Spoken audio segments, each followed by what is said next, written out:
Welcome. আমরা শিক্ষা সমাজতাত্ত্বিক ভিত্তির মধ্যেই ছিলাম। আধুনিক ভারতের শিক্ষার যে সার্বজনীনকরণ এবং ইকুয়াল অপরচুনিটি, সেখানে আজকে লাস্ট পার্ট যেটা আসছে এসসি এসটি ওবিসিদের শিক্ষা, শিডিউল কাস্ট, শিডিউল ট্রাইবেল এবং আদার ব্যাকওয়ার্ড ক্লাসেস যারা আছে তাদের যে শিক্ষার প্রভিশন এবং ইকুয়ালিটি অফ এডুকেশনাল অপরচুনিটি যদি আমি করতে চাই, শিক্ষায় সমসুযোগ যদি দেখতে চাই, তাহলে কিন্তু এসসি এসটি ওবিসি যারা বিভিন্নভাবে পিছিয়ে আছে তাদের শিক্ষাকে বাদ দিয়ে সম্ভব নয়। এবং সেই সংবিধানে কি প্রভিশন আছে এবং তার চেয়ে বড় কথা, বর্তমানে এই জনজাতি বা তপশিলি বা অন্যান্য অনগ্রসর জাতি তাদের কি সমস্যা, কতটা সুযোগ সুবিধা দেওয়া গেছে, কি করা যেতে পারে, সমস্ত বিষয়গুলো নিয়ে আজকের এই ক্লাসটা আমরা আলোচনা করব। একদম তথ্য ধরে ধরে এগিয়ে যাওয়ার চেষ্টা করব, অবশ্যই সহজভাবে এবং সংক্ষিপ্ত আকারে। প্রথমেই আসবো আমরা এসসি দের কথা। যদি আমরা বলি এসসি অর্থাৎ শিডিউল কাস্ট, তাই তো, শিডিউল কাস্ট আমরা শব্দগুলোর সাথে অনেকেই পরিচিত এবং আমরা যারা ক্লাস করছি আমাদের এখানে আমরা অনেকেই আছো যারা শিডিউল কাস্ট জাতিকে বিলং করছে বা সেই জাতির মধ্যে। এই শিডিউল কাস্ট এইটা প্রথমত 1932 সালে যখন ব্যবহৃত হয়, ব্রিটিশ পিরিয়ডেই একটা অচ্ছুত হিসেবে যেন ব্যবহার করা হয়েছিল, যদিও বিতর্ক আছে নিয়ে। পরবর্তীকালে 1935-এ সাইমন কমিশন যখন আসলো, এটা কিন্তু আমরা পরাধীন ভারতের কথা বলছি, সাইমন কমিশন তাদের উদ্যোগে 1935 খ্রিস্টাব্দে এটাকে আইনত তাদের শিডিউল কাস্ট হিসেবে মনে হয় যে তপশিলি নির্দিষ্ট একটি তপশিলি এদেরকে অন্তর্ভুক্ত করার কথা বলা হয় প্রথম। এবং গান্ধীজি হরিজন পত্রিকা আমরা তার শুনেছি এবং এই যারা সমাজে বিভিন্নভাবে পিছিয়ে আছে তাদের হরিজন বলে অভিহিত, সন অফ গড যাদের বলে, তাই তো, ঈশ্বরের পুত্র বা ঈশ্বরের সন্তান হিসেবে বর্ণনা করেছেন। এই তপশিল বা এসসি শিডিউল কাস্ট যারা আছে, সাধারণভাবে যারা বিভিন্ন কারণে সামাজিক, শিক্ষাগত এবং আর্থিকভাবে সমাজের থেকে মূল স্রোত থেকে পিছিয়ে আছে, এর পেছনে বিরাট ইতিহাস রয়েছে। আমাদের জাতিভেদ প্রথার একটা কলঙ্কিত অধ্যায় ভারতবর্ষে, মূল ব্যাখ্যাটাকে বাইরে যে অন্যভাবে এটাকে বর্ণিত করা হয়েছে এবং এই নিয়ে সে বিতর্কে আমাদের এই মুহূর্তে যাওয়ার বিষয় নয়। ফলে বিভিন্ন কারণে যারা পিছিয়ে আছে, দীর্ঘদিন বঞ্চিত আছে আর্থিক, সামাজিক এবং শিক্ষাগত দিক থেকে, তাদেরকেই এই তপশিলে আনার কথা বলা হয়েছে, ঠিক আছে। এবং কারা তপশিলিভুক্ত হবে, কি সুবিধা, এটা কিন্তু অ্যাকচুয়ালি ন্যস্ত আছে কার উপরে জানো তো? রাষ্ট্রপতির উপরে কিন্তু ন্যস্ত আছে। যদিও আমরা জানি আমাদের দেশে রাষ্ট্রপতিদের সমস্ত ক্ষমতার উৎস, উনি সবকিছুর কিন্তু স্বাক্ষর করেন, শুধু উইথ ডিউ রেসপেক্ট বলছি, কারণ সিদ্ধান্ত নেয় সরকার, যারা পরিচালনা করে পার্লামেন্ট তারাই নেয়, রাষ্ট্রপতি স্বাক্ষর করে যান, কিন্তু সমস্ত কিছুই তার নামেই পরিচালিত হয়। মানে আমি করলাম ঈশ্বর তুমি দেখে নিও, এই ব্যাপারটা অনেকটা সেরকম আর কি। যাই হোক, সেই রাষ্ট্রপতির উপরে ন্যস্ত করা হয়েছে বিস্তারিত কিছু। আমরা যদি জনগণনা দেখি, 2001-এর যদি সেন্সাস দেখি, সেখানে ভারতবর্ষে 2001-এর সেন্সাস বলছে ভারতবর্ষে প্রায় 16.2%, তাই তো, 16.2% হচ্ছে তপশিলি সম্প্রদায়ভুক্ত মানুষের পাওয়া গেছে। এবার তারপরে যে সেন্সাস হয়েছে 2011-র তথ্য অনুযায়ী প্রায় 16.6% তপশিলি বা এসটি সম্প্রদায়ভুক্ত মানুষ ভারতবর্ষে রয়েছে এবং বর্তমানে এদের সরকারি চাকুরির ক্ষেত্রে প্রায় 15% সংরক্ষণের ব্যবস্থা রয়েছে এবং সেটা জরুরি। আমরা এই তথ্যগুলো পরে আসবো, আর একটু তথ্যগুলো বলতে কি কি করা হয়েছে সেগুলো। তাহলে তপশিলি জাতি বা এসসি বলতে কি বুঝি আমরা, সেটা সাধারণভাবে সংক্ষেপে বুঝতে পারলাম যে আর্থিক এবং সামাজিক এবং শিক্ষাগত দিক থেকে যারা দীর্ঘদিন পিছিয়ে আছে তাদেরকে নির্দিষ্ট তপশিলিভুক্ত করা হয়েছে, মূল ক্ষমতা রাষ্ট্রপতির হাতে। এবারে আমরা এসসির পরে যেটা আসবো, এসটি শিডিউল ট্রাইবেল যারা রয়েছে তারা এসটি সম্প্রদায়ভুক্ত, শিডিউল ট্রাইবেল। এই শিডিউল ট্রাইবেল বলতে জনজাতি, মূল নিবাসী যারা, তাদেরকে বলা হয়েছে জনজাতি মূল নিবাসী। সংবিধানের 342 নং ধারায় কিন্তু এই এসটিদের সম্পর্কে বিস্তারিত বলা হয়েছে, তাই তো, 342 নং ধারায় কিন্তু এসটিদের সম্বন্ধে বিস্তারিত বলা হয়েছে।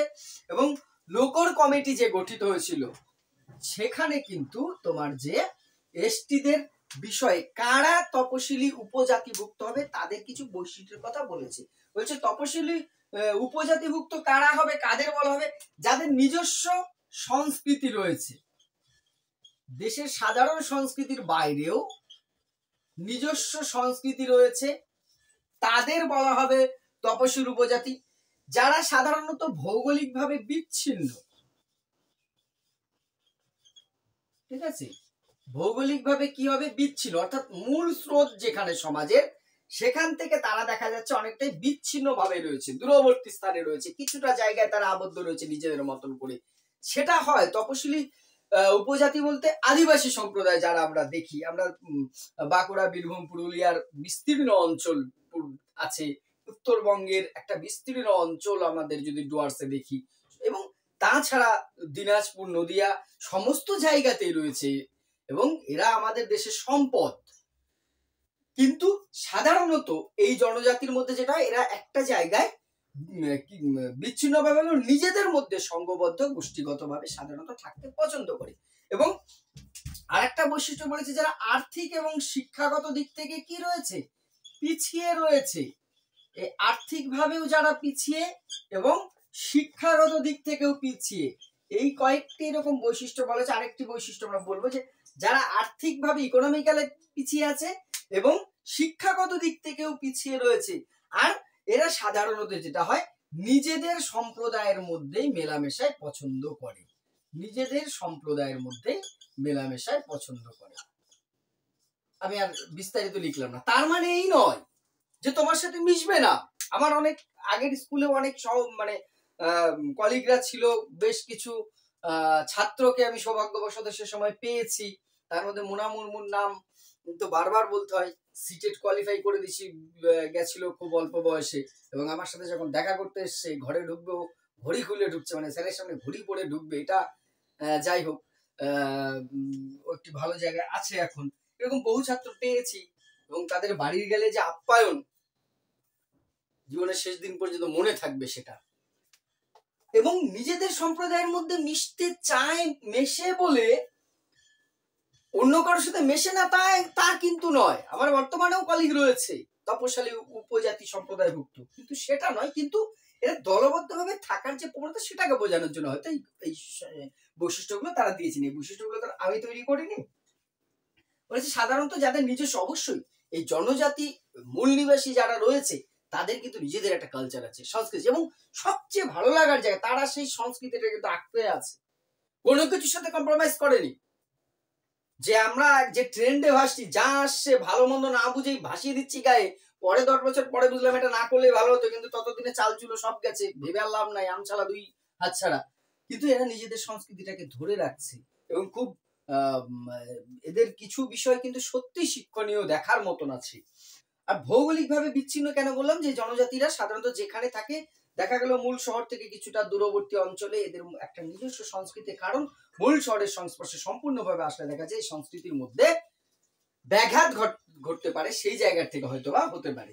আর্থিক এবং শিক্ষাগতভাবে অবশ্যই পিছিয়ে এই জনজাতি সম্প্রদায় ব্যাপকভাবে আর্থিকভাবে পিছিয়ে আছে। শুধু তাই নয়, তারা কি শিক্ষাগত দিক থেকেও বহু পিছিয়ে এখনো বর্তমানেও। আর নিজেদের সম্প্রদায়ের মধ্যে মেলামেশা করতে ভালোবাসে, দেবে এদের যে বিয়ে থা, এদের নিজেদের সম্প্রদায়ের মধ্যে সাধারণত হয়, তার বাইরে হয় না সেটা কিন্তু নয়।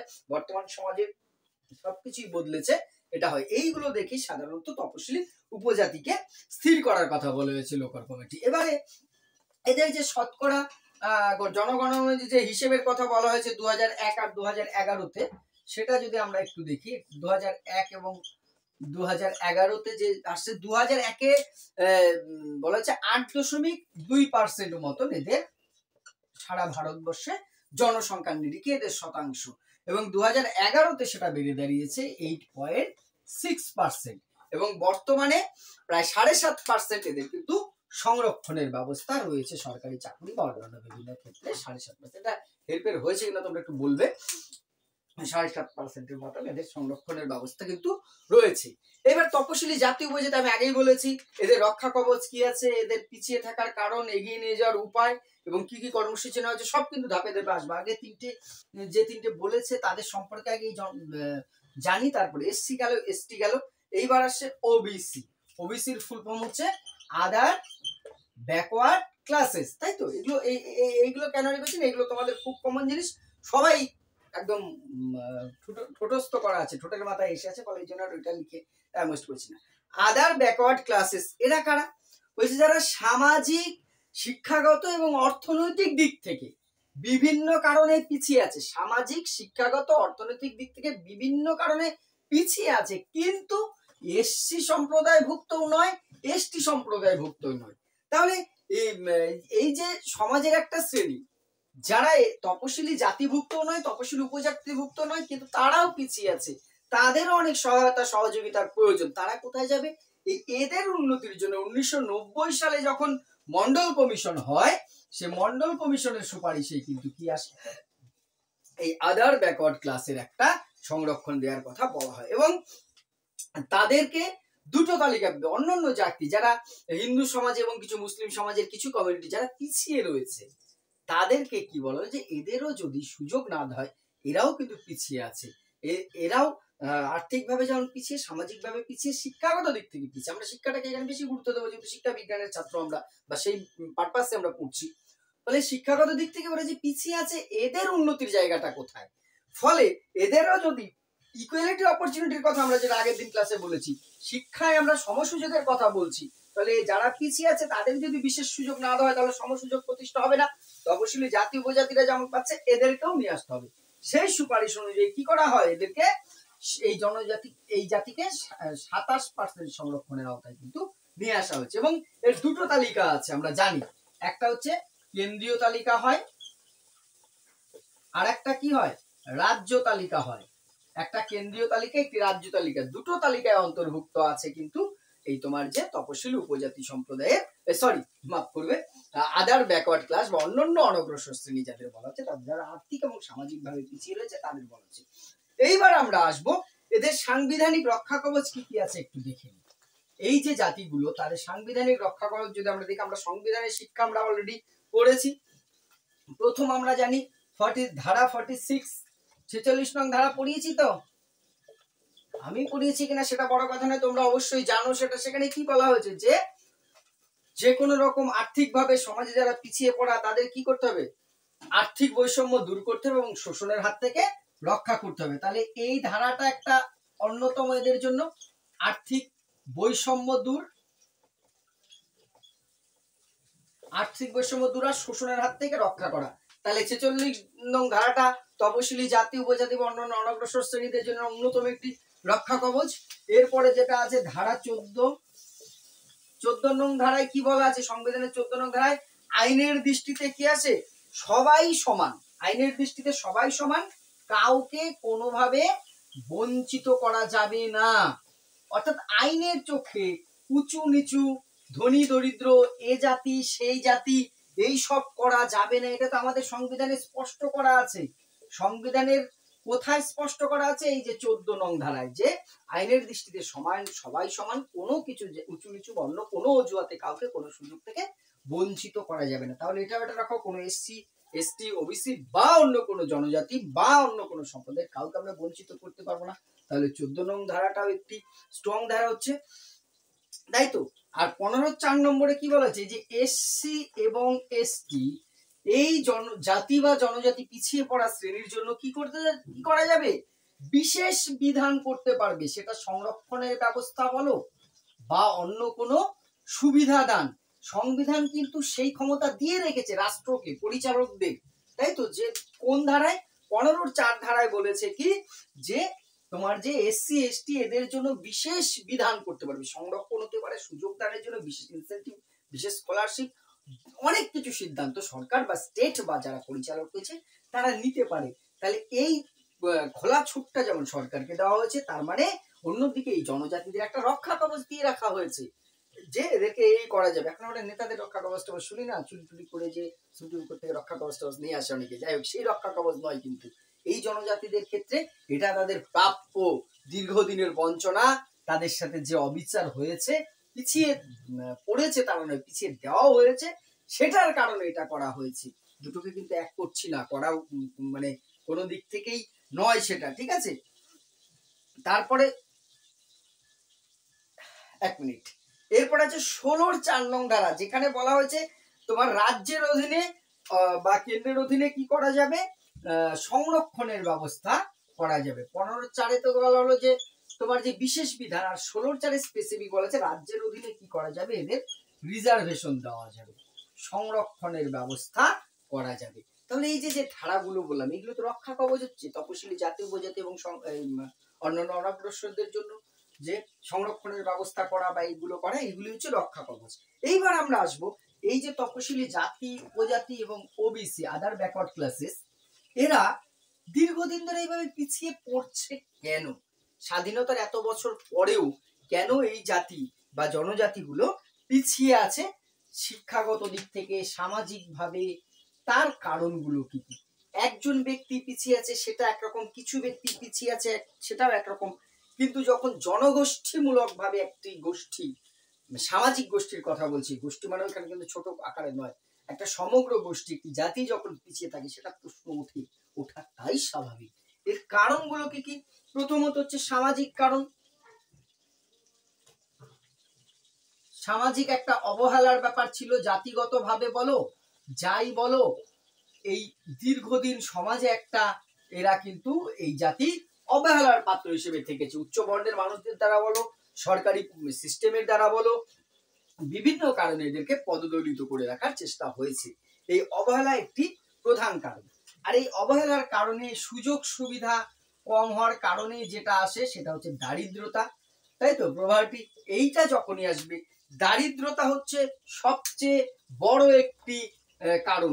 বলে না পকেটে পয়সা না থাকলে সব সমস্যা যেন আরো বেড়ে যায়, এটাই নিয়ম। আমি বারবার বলি ভিটামিন এম, যখন একটি জনগোষ্ঠীর সাথে দীর্ঘদিন বঞ্চনার কারণে আর্থিকভাবে তারা আরো পিছিয়ে পড়বে, সে আর অর্থনীতি জিনিসটা মানুষকে কিন্তু পিছিয়ে দেওয়ার আরো বড় কারণ হয়ে দাঁড়ায়। ফলে এই দারিদ্রতা এদেরকে মানে পেটের ভাত জোগাড় করতে পারছে না, শিক্ষা তো বিলাসিতা, এমন একটা পরিস্থিতি কিন্তু তৈরি হয়ে গেছে দীর্ঘ সময় ধরে।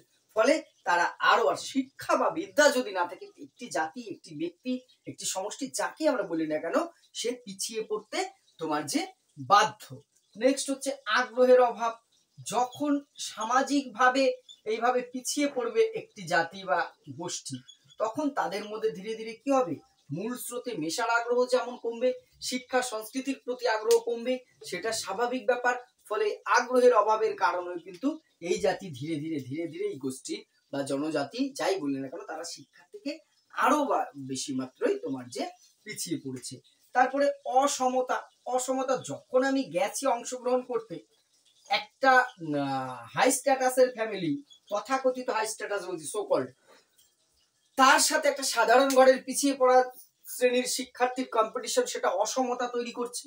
হওয়াটাই স্বাভাবিক। সে যে সমস্ত সুযোগ সুবিধাগুলো পাচ্ছে, একটা সাধারণ ঘরের পিছিয়ে পড়া শ্রেণীর সন্তান, সে সেই সুযোগ সুবিধা না পাচ্ছে, সাপোর্ট এফোর্ট কোনোটাই পাচ্ছে না।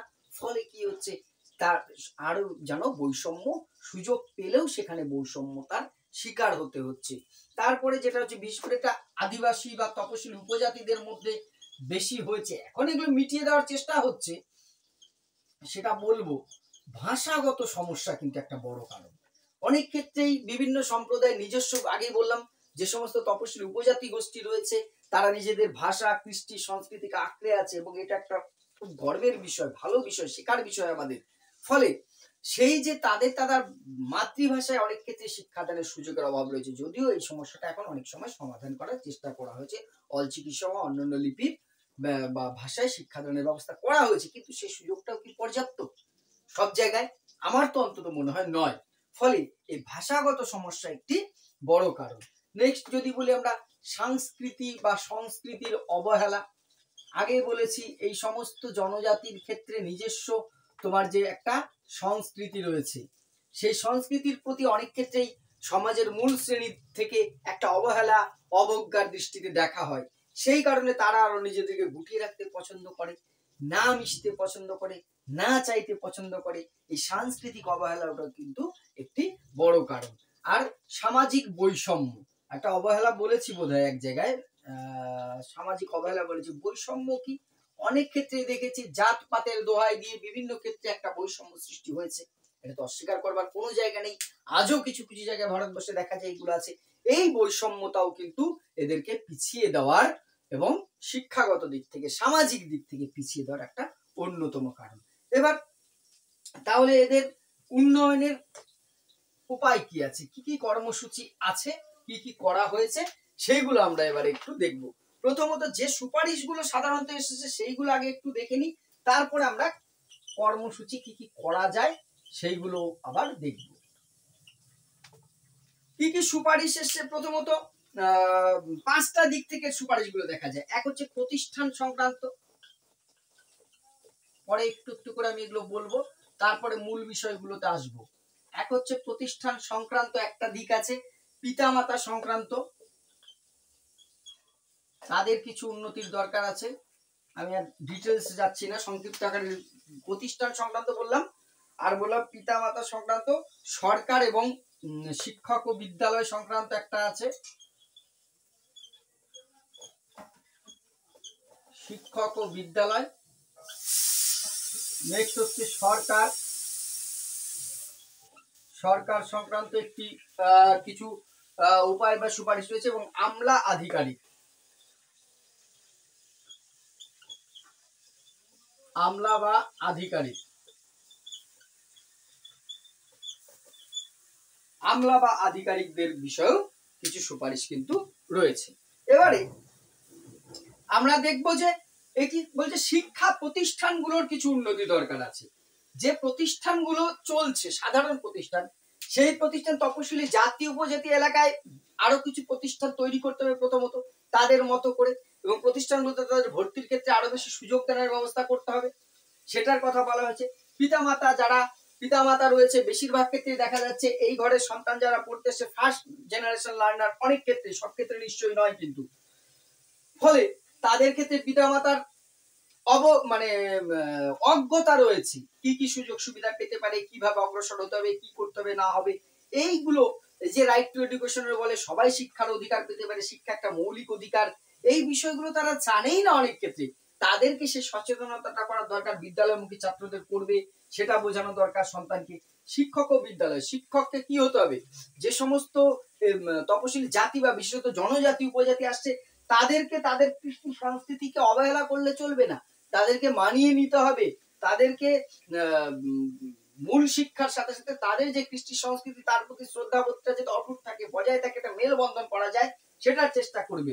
এবং বিদ্যালয়কেও সে সঠিক পরিসরটা দিতে হবে শিক্ষার্থীদের, তাদেরকে ভিন্ন দৃষ্টিতে দেখলে চলবে না, এইগুলো হতে পারে।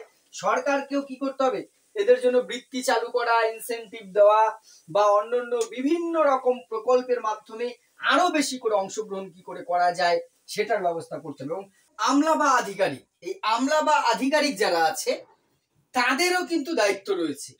অনেক ক্ষেত্রে দেখা যায় একটা তপশিলি শিক্ষার্থী, সে একটা তপশিলি যে শংসাপত্র আছে, অর্থাৎ বাংলায় বললে এসসি কার্ড, তাই তো, আমরা বাঙালি ইংরেজি ভালো বুঝি, বা এসসি কার্ড, এটা করতে যে বা তাদের যে বিশেষ সুযোগ, কোনো স্কলারশিপ বা কোনো অন্যান্য যে সুযোগ সুবিধা আছে, কোনো ট্রেনিং প্রশিক্ষণ, তার জন্য কাঠখড় পুরাতে হয় অনেক, সেইটা যাতে না হয়, বিষয়গুলোকে আরো সরলীকৃত করা যায়। যে আরে ভাই সুযোগ আছে, ভাবো একটা বিয়ে বাড়িতে রান্না বান্না করা হচ্ছে খেতে দেওয়ার জন্য, সাফিসিয়েন্ট জিনিসপত্র রয়েছে, কিন্তু ক্যাটারাররা তোমাকে দিচ্ছে না, জিনিসগুলো নষ্ট হবে, কারণ ওটা খাবার জন্য, এমন তো নয় মাংস বাঁচিয়ে সেই রান্না মাংস ফেরত নেবে, তাও কিন্তু নয়, দিচ্ছে না ক্যাটারাররা, অফিসাররা হচ্ছে সেই ক্যাটারার। অনেক ক্ষেত্রে দেখা যায় প্রাপ্য সুযোগ সুবিধা যেটা বরাদ্দ হয়েছে সেটা পেতে গেলে কাল ঘাম ছুটতে হয়, সেটাকেও একটা লিবারেল হতে হবে, এইটার কথা বলা হচ্ছে। এবার কি কি কর্মসূচি নেওয়া হয়েছে, এই তো দিক গেল সুপারিশ। এবার মূল কর্মসূচি কি কি, তপশিলি জাতি উপজাতি আমি আলাদা করে বলা যেতে পারে, কিন্তু আমি মোটামুটি ভাবে এক করছি, আগে তপশিলি জাতিদের বা ওবিসি যেটা বলছি, এবং শেষের দিকে যে পয়েন্টগুলো থাকবে সেগুলো উপজাতিদের ক্ষেত্রে প্রযোজ্য বেশি হবে, ঠিক আছে, গড়ে বলছি আলাদা করে। প্রথমত এটা সবার ক্ষেত্রেই কি করা, ইনসেনটিভ বা তোমার যে বৃত্তি চালু করা, বিভিন্ন বৃত্তি আমরা জানি চালু করা হয়েছে, বা পরীক্ষায় ভালো রেজাল্ট করলে স্কলারশিপ হতে পারে, বা ইনসেনটিভ যদি দেওয়া যায় ছেলে মেয়েদের, তাই তো, তাহলে কি হবে, তারা বেশি উৎসাহী হবে, আগ্রহী হবে শিক্ষার ক্ষেত্রে, এবং সামাজিক ক্ষেত্রে তারা কিন্তু আরো একটু এনার্জি পাবে। আবার সবচেয়ে যেটা প্রয়োজন বা যেটা চালু আছে বর্তমানে, সেটা হচ্ছে আসন সংরক্ষণ, রিজার্ভেশন। এই সংরক্ষণ ব্যবস্থাটা চালু রয়েছে বিভিন্ন ক্ষেত্রে, ভর্তির ক্ষেত্রে, সরকারি চাকুরির ক্ষেত্রে আমি গতকালই সময় একটা ক্লাসে বলছিলাম, এক্ষেত্রে অনেক ক্ষেত্রে যেটা অসুবিধা হচ্ছে, যে সংরক্ষণের বিরুদ্ধে আমি কিন্তু নই, মোটেই আমাকে এটা দাগিয়ে দেওয়ার চেষ্টা করবেন, আমি যেহেতু দীর্ঘদিনের বঞ্চনা এটার প্রয়োজনীয়তা রয়েছে, কিন্তু অনেক ক্ষেত্রে যেটা দেখা যাচ্ছে, আমি হয়তো সংরক্ষণ পেয়ে একটা বড় জায়গায় পৌঁছে, সাধারণ জায়গায় পৌঁছানো ঠিক আছে, বড় জায়গায় পৌঁছে গেছে, আমি আমলা পর্যায়ে চলে গেছি, তারপরেও আমার সন্তান আবার সংরক্ষণ পাচ্ছে, আবার তার সন্তান সংরক্ষণ, অর্থাৎ যারা এগিয়ে গেছে তারা পেয়েছে, ফলে সেই জনজাতিরই বা সেই গোষ্ঠীরই সাধারণ গরিব খেটে খাওয়া মানুষটা অনেক ক্ষেত্রে এই সুযোগগুলো তারা তো জানে না, অত লাইন গান বুঝতে পারছে না। এইটা বোধ হয় যদি সঠিক করা যায় তাহলে প্রকৃত পক্ষে উন্নয়নটা সম্ভব হবে। একটা মানুষ যদি একটা বড় জায়গায় পৌঁছে যায় তাহলে তো সে আর পিছিয়ে পড়া থাকছে না, তার তার সেই জায়গাটা তার জনগোষ্ঠীর এসসির পাক, আমি বলছি না সেখানে জেনারেল অন্য কেউ ঢুকবে, এসসি সম্প্রদায়ের থেকে পাক, কিন্তু গরিব পাক ছেলেটি, তাহলে তো ব্যাপারটা সম্পূর্ণ হবে বৃত্তটা, না হলে এদের মধ্যে এই জনগোষ্ঠীর মধ্যে দেখো আবার ভেদাভেদ হয়ে যাচ্ছে, কিন্তু এটা কিন্তু ভয়ঙ্কর মাত্রা নিয়ে এখনো তো আমরা বুঝতে পারছি না, আজ থেকে 100 বছর 200 বছর পরে দেখা যাবে এইখানে আবার একটা শ্রেণী উচ্চ গোষ্ঠীতে পৌঁছে গেছে, আবার সে বঞ্চিত হচ্ছে, তখন সে সংরক্ষণের ভেতরে আবার সংরক্ষণের দাবি উঠতে থাকবে।